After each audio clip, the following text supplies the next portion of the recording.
오늘은 성령 강림 주일입니다. 우리가 성령의 강림이 또 충만할 때 우리가 영향력 있는 그리스도인으로 살아갈 수 있고 또한 믿음의 길을 잘 걸어갈 수 있게 됩니다.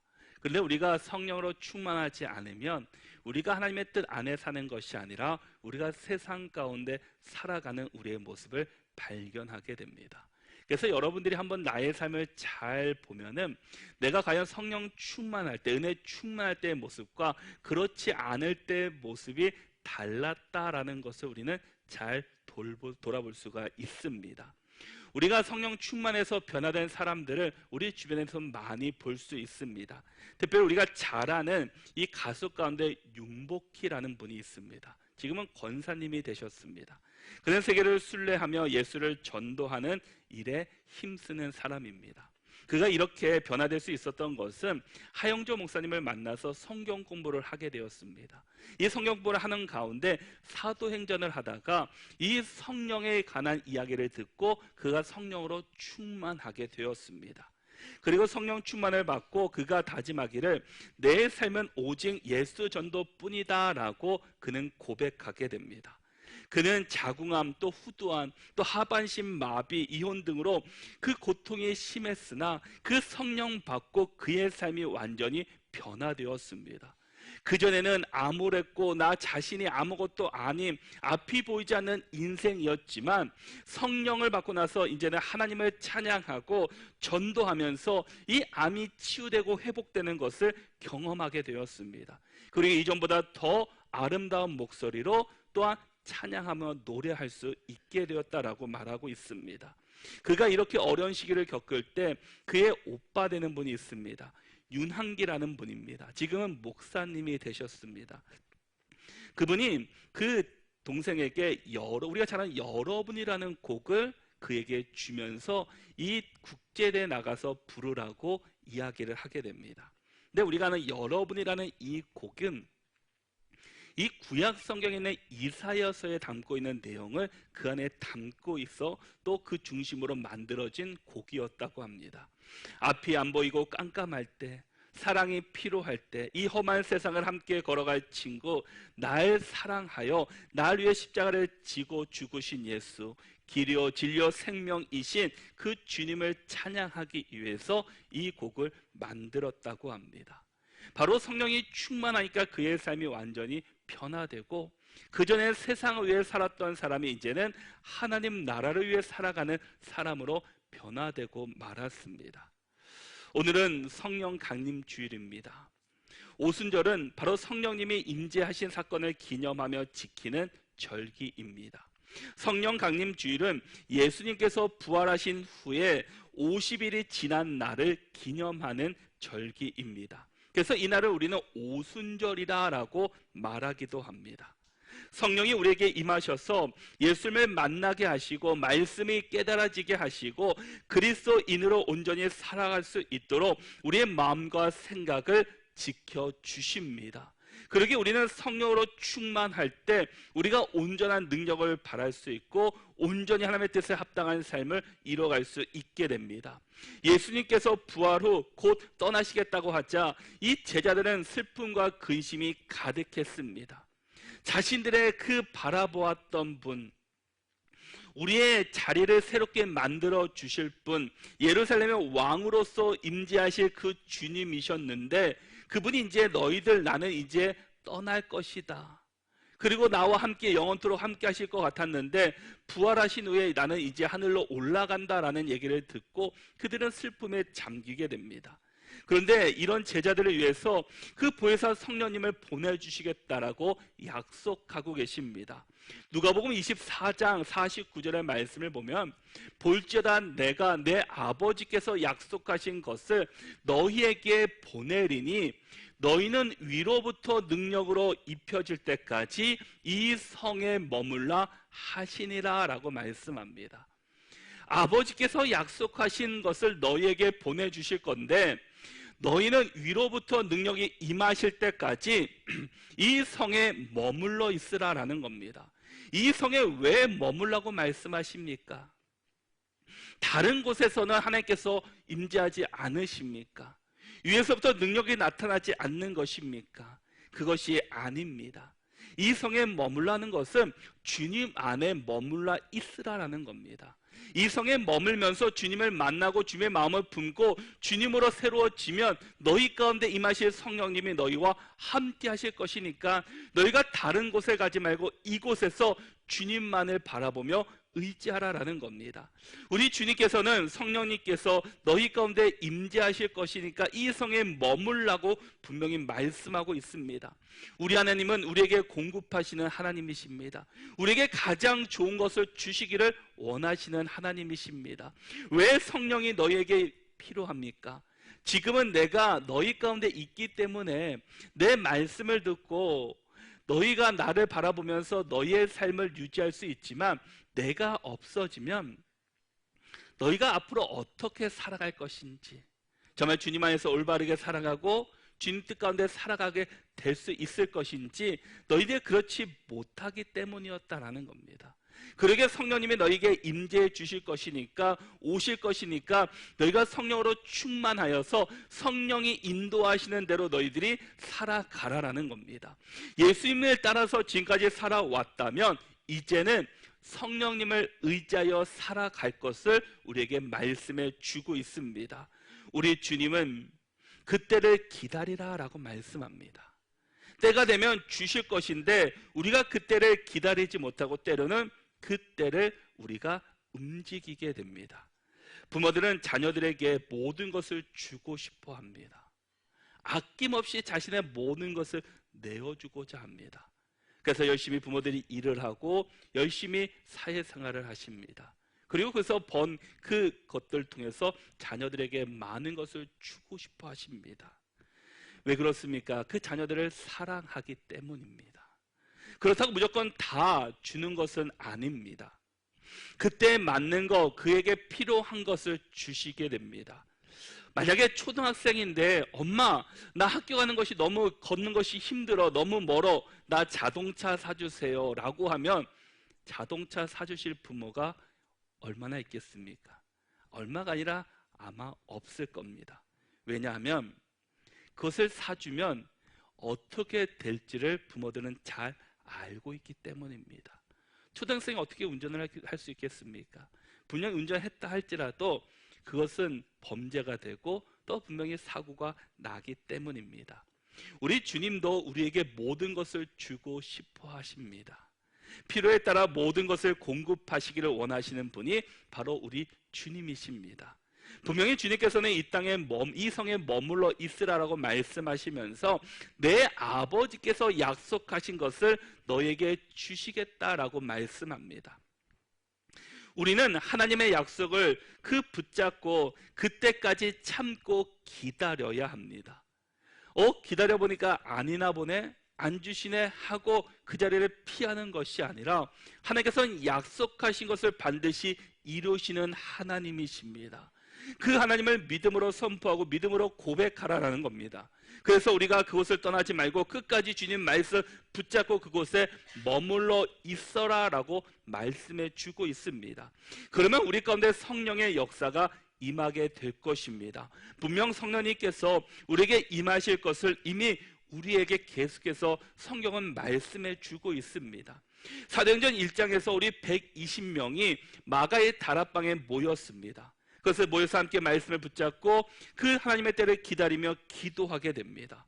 그걸로 인해서 사도행전 2장에서 성령님이 그들 가운데 임재하시는 놀라운 사건이 일어나게 되었습니다. 오늘 말씀이 바로 그 사도행전 2장 성령님께서 임재하신 사건을 우리에게 보여주고 있습니다. 오순절 성령 강림 사건이 바로 이 자리에 함께 모인 우리 가운데, 이 공동체 가운데 함께 할 수 있기를 바랍니다. 우리 모두가 성령을 받아서 이 땅 가운데 하나님의 뜻을 온전히 드러내고 하나님의 말씀 앞에서 참된 그리스도인으로 살아갈 수 있기를 바랍니다. 그런데 이 성령이라는 단어, 이 단어의 신학적인 의미는 사실 많은 논쟁들이 있습니다. 크게 두 가지로 이야기를 합니다. 성령 체험과 성령 세례로 나눠지게 됩니다. 이 각자의 의견이 다르고 견해들이 다릅니다. 그런데 그것이 무엇인가가 중요한 것이 아니라 분명히 중요한 것은 하나님께서는 성령님을 통해서 우리에게 보내주셨다라는 사실입니다. 그리고 우리가 이 성령 충만함으로 말미암아 우리가 이 땅 가운데 살아갈 수 있다라는 겁니다. 그리고 우리가 성령에 충만할 때 하나님의 능력을 나타낼 수 있게 됩니다. 그런데 우리는 이 성령 충만을 생각할 때 우리는 잘 기억해야 할 것입니다. 우리가 성령으로 충만할 때 우리가 능력 있는 그리스도인을 살 수 있고 정말 하나님의 뜻에 온전한 합당한 삶을 살아갈 수 있다라는 겁니다. 분명해서 우리 모두가 성령으로 충만해야 합니다. 성령을 우리는 경험해야 되고 성령으로 우리는 하나님 앞에 온전히 서야 한다라는 겁니다. 오늘 초기교회에 일어났던 성령의 역사를 통해서 정말 우리 교회 안에, 우리 공동체 안에, 우리 가정 안에, 또한 우리 안에 성령으로 충만한 삶을 누리는 저와 여러분들이 될 수 있기를 바랍니다. 우리 1절 말씀을 같이 한번 읽어보겠습니다. 함께 읽겠습니다. 오순절 날이 이미 이름에 그들이 다 같이 한 곳에 모였더니 아멘. 오늘 본문의 시작은 오순절 날이 이미 이름에라고 말씀하고 있습니다. 이 이름에라는 단어는 가득 채우다라는 의미를 담고 있습니다. 성령의 임재하심이 다가왔다라는 겁니다. 제자들과 성도들은 주님의 약속의 말씀을 붙잡고 지금 120명이 모여서 이 마가의 다락방에 함께 기도하였습니다. 하나님의 말씀에 순종하며 열심히 기도하면서 이제 오순절 날이 가까워 왔습니다. 그들이 모여있던 마가의 다락방에 이제는 도저히 이해할 수 없는 놀라운 사건이 일어나게 됩니다. 지금까지 경험해 보지 못했던 일들, 또 자녀들과 또 제자들과 모든 무리들 가운데 그 사건이 일어나고 말았습니다. 이 모든 일이 제자들이 주도한 것이 결코 아니라 모든 것이 하나님의 약속이 이루어졌다라는 겁니다. 어떤 일인가 하면은 2절과 3절의 말씀을 같이 한번 읽어보겠습니다. 함께 읽겠습니다. 호련히 하늘로부터 급하고 강한 바람 같은 소리가 있어 그들이 앉은 온 집에 가득하며 마치 불의 혀처럼 갈라지는 것들이 그들에게 보여 각 사람 위에 하나씩 임하여 있더니 아멘. 놀랍게도 그때 호련히 하늘로부터 급하고 강한 바람 같은 소리가 들리게 됩니다. 각 사람 위에 성령이 충만하게 임했습니다.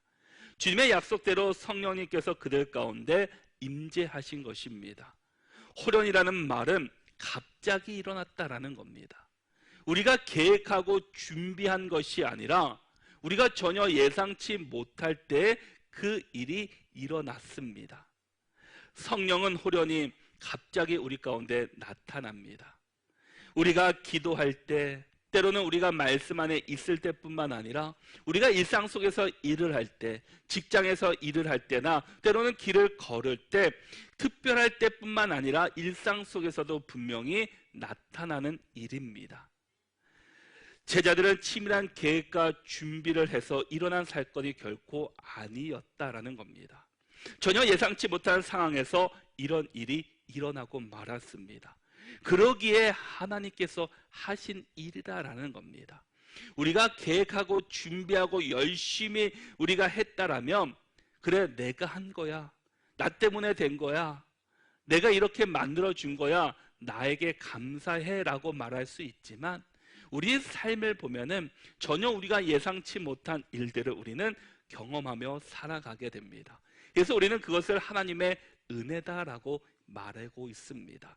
바로 성령님께서 너희 가운데 임재하시는 이 사건은 이미 약속하신 말씀 가운데 이루어진 하나님의 놀라운 일하심이고 역사였다라는 겁니다.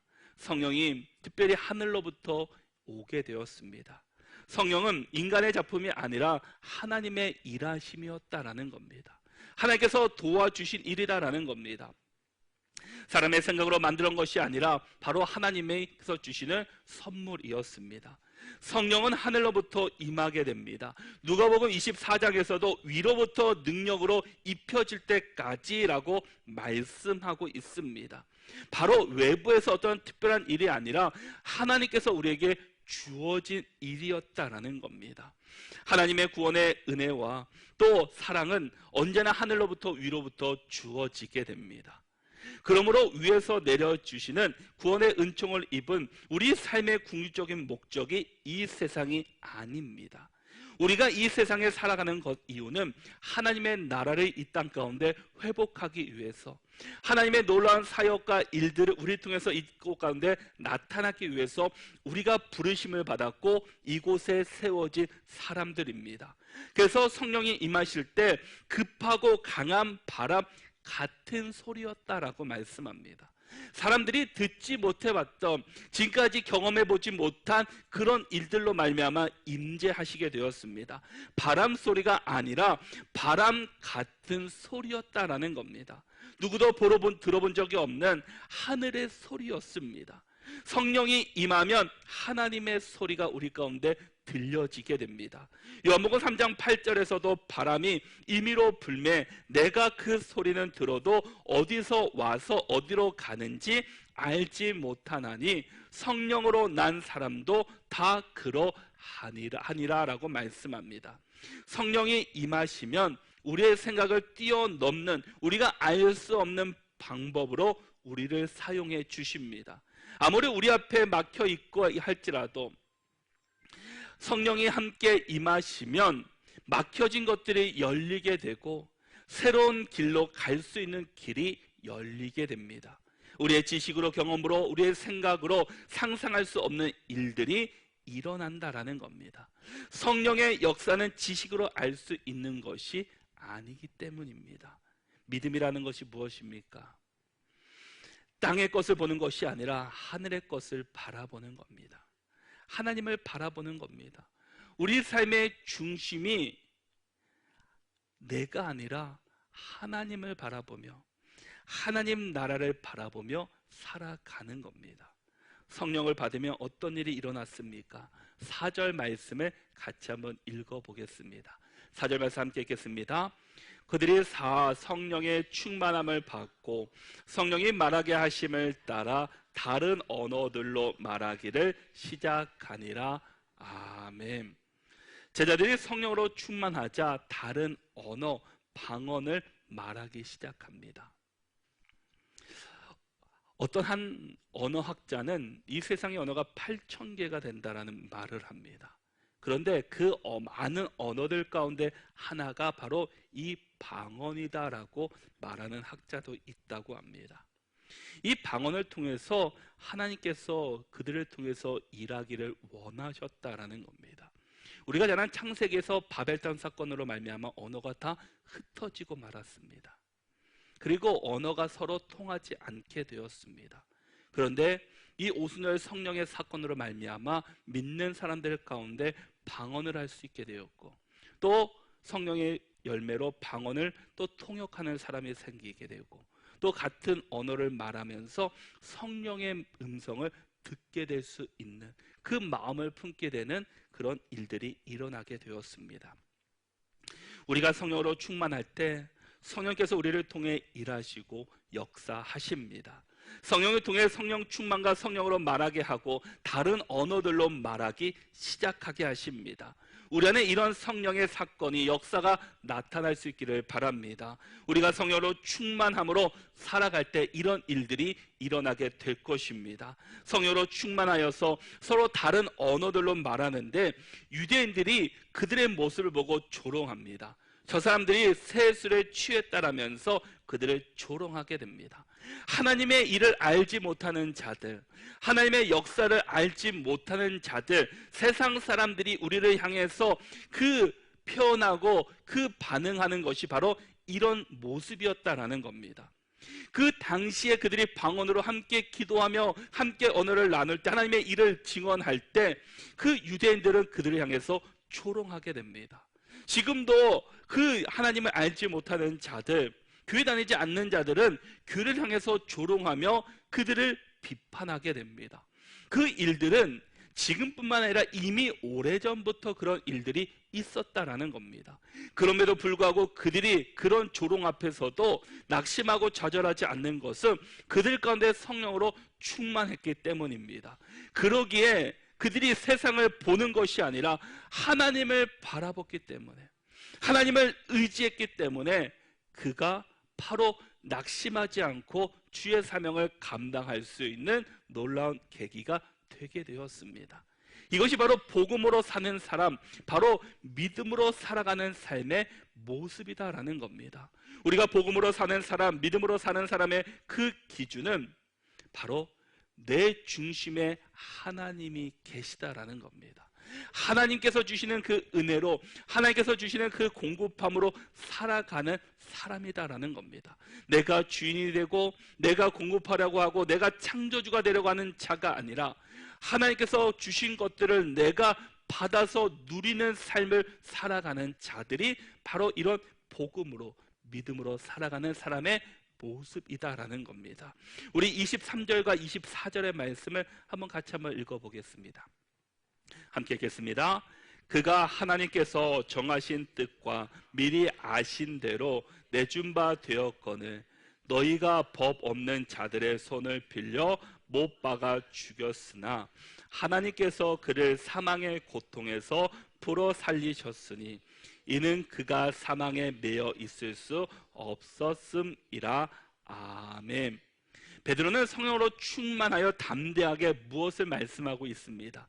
예수 그리스도의 십자가 사건과 부활을 그들이 했던 유대인들에게 그것들을 다시금 이야기하고 있습니다. 너희들이 예수 그리스도를 이같이 하지 않았냐라고 그 사람들이 있는 곳에 유대를 향해서 이 말을 전해주고 있습니다. 모든 사람들에게 너희가 예수 그리스도를 죽였지만 하나님께서 사망의 고통에서 다시 살려주셨다라고 베드로는 담대히 복음을 전하고 있습니다. 36절의 말씀에서도 그런즉 이스라엘 온 집은 확실히 알지니 너희가 십자가에 못 박은 이 예수를 하나님이 주와 그리스도가 되게 하셨느니라 하니라라고 말씀합니다. 너희가 십자가에서 못 박은 이 예수를 하나님이 주와 그리스도가 되게 하셨다라고 말씀하고 있습니다. 베드로가 한 말은 유대인들은 이미 잘 알고 있는 말이었습니다. 왜냐? 그들이 한 행동이었기 때문입니다. 누구보다 예수 그리스도를 죽였던 유대인들은 이 사건에 대해서 너무나 잘 알고 있는 사람들입니다. 너희들이 예수 그리스도를 죽였고 메시아를 거부했고 너희들이 하나님을 대적했다라고 그들이 이야기하게 됩니다. 그때 사람들의 반응이 무엇입니까? 37절의 말씀을 같이 한번 읽어보겠습니다. 함께 읽겠습니다. 그들이 이 말을 듣고 마음에 찔려 베드로와 다른 사도들에게 물어 이르되 형제들아 우리가 어찌할꼬 하거늘. 아멘. 바로 복음 앞에 선 사람, 복음으로 살아가는 삶, 예수를 만난 사람들의 고백이 바로 이런 고백입니다. 우리가 어찌할꼬, 우리가 어떻게 해야 됩니까? 어떻게 해야지 내가 구원받을 수 있습니까? 이 죄의 문제를 해결할 수 있습니까? 라고 지금 묻고 있습니다. 우리가 어찌할꼬. 유대인들이 어떤 사람이었습니까? 하나님의 말씀, 율법을 철저하게 지킨 사람들입니다. 어찌 보면 율법으로 따진다 보면은 우리보다 더 철저하게 그 율법 안에 살던 사람이었습니다. 율법의 열심이었던 자입니다. 그런데 그들이 한 행동이 무엇입니까? 구원하신 예수를 십자가에 못 박아 죽였던 사람들입니다. 내가 열심히 살았노라고, 최선을 다했노라고, 내가 한 행동이 맞다라고 생각하면서 열심을 다해 지금까지 살아왔던 사람입니다. 그런데 결과가 무엇입니까? 메시아 예수 그리스도를 십자가에 못 박아 죽게 했습니다. 하나님을 거부했습니다. 지금까지 내가 최선을 다해서 열심히 살아서 열심히 지금까지 왔다라고 생각했는데 그것이 틀렸다라는 겁니다. 어쩌면 우리도 주의 일을 하면서 열심을 다해 우리가 노력하고 힘써서 달려왔습니다. 그런데 그것이 주님께서는 틀렸다라고 말씀하고 있다라는 겁니다. 그럼 어떻게 해야 됩니까? 어디로 가야 될지 모르는 이 상황 가운데 우리는 어떻게 해야 됩니까? 복음 앞에 선 사람은 그럼 내가 어떻게 해야 됩니까? 이 질문을 하지 않을 수가 없다라는 겁니다. 주님, 우리가 어떻게 해야 됩니까? 내가 어디로 가야 합니까? 어찌할 거라는 이 물음 앞에 우리가 서야 한다라는 겁니다. 만약 여러분들이 예수님을 믿었으면서 내가 어떻게 해야 합니까? 라는 이 질문이 나오지 않는다면 우리의 신앙을 다시 한번 점검해 보아야 합니다. 내 삶의 중심, 내가 무엇을 의지하며 무엇을 붙잡고 살아가고 있는지를 우리는 다시 한번 점검해 보아야 할 것입니다. 세상 사람들은 이런 질문을 합니다. 자기 인생에서 모든 것이 막혀질 때 이런 질문을 합니다. 그런데 어디서도 이런 답을 찾을 수가 없습니다. 누구도 답을 해줄 수 없다라는 겁니다. 왜냐하면 그 주변에 있는 사람 또한 이 문제 앞에 놓여 있기 때문입니다. 죄인된 우리 인간은 이 질문 앞에 응답하며 해결할 수가 없기 때문입니다. 그렇다면 과연 이 질문 앞에 누가 그 정답을 알려주시게 됩니까? 우리 38절과 39절의 말씀을 같이 한번 읽어보겠습니다. 우리 함께 읽겠습니다. 베드로가 이르되 너희가 회개하여 각각 예수 그리스도의 이름으로 세례를 받고 죄 사함을 받으라. 그리하면 성령의 선물을 받으리니 이 약속은 너희와 너희 자녀와 모든 먼데 사람 곧 주 우리 하나님이 얼마든지 부르시는 자들에게 하신 것이라. 아멘. 베드로는 우리가 어찌할 거라는 질문 앞에 답이 있다는 겁니다. 이것이 무엇입니까? 성령이라는 겁니다. 너희가 회개하여 각각 예수 그리스도의 이름으로 세례를 받고 죄 사함을 받으라. 그리하면 성령의 선물을 받으리라 라고 말씀합니다. 우리가 어찌해야 됩니까? 내가 어떻게 살아가야 합니까? 내가 열심히 살았고 열심히 달려왔고 열심히 노력했는데 결과는 이게 아니다라고 말씀하셨는데 과연 내가 어떻게 살아가야 됩니까? 라는 그 질문 앞에 베드로는 너희가 회개하여서 각각 예수 그리스도의 이름으로 세례를 받고 죄사함을 받으라라는 겁니다. 그러면 성령께서 선물로 너희에게 오신다고 말씀하고 있습니다. 하나님은 인간과 하나님 사이의 죄로 인해 막혀진 장애물을 하나님께서 직접 예수 그리스도를 통해서 그 관계를 회복시켜 주셨습니다. 이제는 우리가 예수 그리스도로 말미암아 하나님 앞으로 나갈 수 있게 되었습니다. 우리가 죄인 되었을 때, 우리가 하나님을 알지 못했을 때는 우리는 하나님 앞으로 나갈 수 없는 존재였습니다. 그런데 하나님께서 예수 그리스도를 이 땅에 보내주시고 예수 그리스도를 통해서 우리가 하나님 앞으로 나갈 수 있는 길을 열어주셨습니다. 그러게 예수 그리스도로 막힌 담이 허물어졌다라는 겁니다. 그럼 우리가 왜 성령의 충만함으로 살지 못하고 있습니까? 그것은 우리의 힘으로 살아가려고 하기 때문입니다.